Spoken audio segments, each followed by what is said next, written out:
So Ted, next we are going to look at the key concepts that are required for leadership expertise.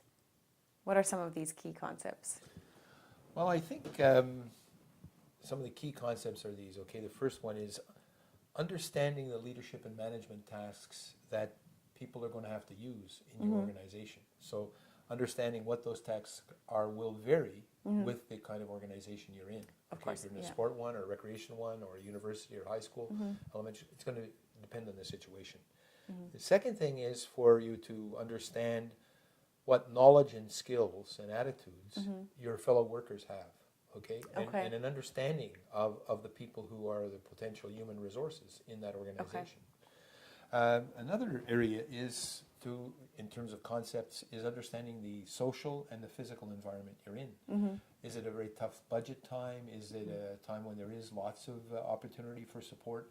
Are there some key issues in your organization that are difficult from the social, or you're getting pressure from the outside or from the community? Okay. Those things are all things that you have to really have in your background in terms of key concepts. Okay, and do you have to modify your key concepts once you've become aware of a certain circumstance? Absolutely. As people are, as a leader, you begin to more fully understand what the context is.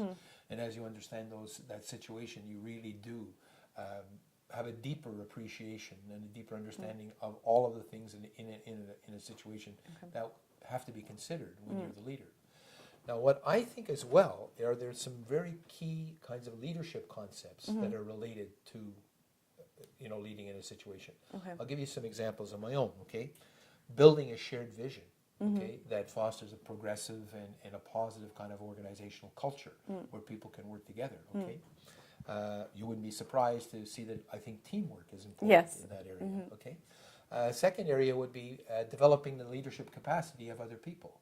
So that people know how to lead. It's not only the leader, but it's a distributed leadership situation. The shared leadership. The shared leadership concept that really makes a difference in an organization. And then the other one is for you to have the concept of how do you enable other people? How do you empower other people? How do you encourage other people to take on leadership roles? So those concepts are major, major concepts. Shared vision, teamwork, collaboration, the culture. How do you empower people? Those are some of the key concepts that the person develops. And of course, the more you've led and the more you have been in an organization, the deeper your understanding and the more richer your knowledge base is in that area. Great. So then next we have essential skills. Exactly. And essential skills are what leadership skills we're looking at here. What are the personal skills that you have to have, the interpersonal skills, the group process skills? Those are really key aspects of it. And what you have to see is that, as we've talked about in the 4 A's to Mastery, or if people haven't watched that yet, they can. There's a good discussion of that between the two of us on the 4 A's to Mastery. How do you acquire these professional skills or these leadership skills? You have to have them relatively automatic. You have to develop them so that they can be used relatively automatic. Right. But the skills will vary again with the situation. Okay. Okay? And so what are the demands in that organizational setting? That is a big factor. And I think it's important for people to understand that at different times you're going to need to have different kinds of skills. Specific skills. Exactly. But I guess, as we saw with the key concepts, are there still certain essential skills that you need in any given organization? Exactly.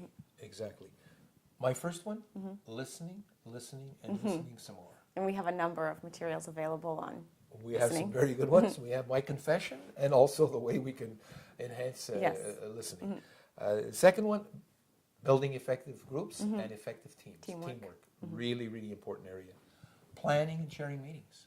So important. There's so many times you really move an organization forward or reach your goals because you've had a good meeting where people can actually collaborate together and And the other one that I think is really important in terms of essential skills is decision-making skills, problem-solving skills.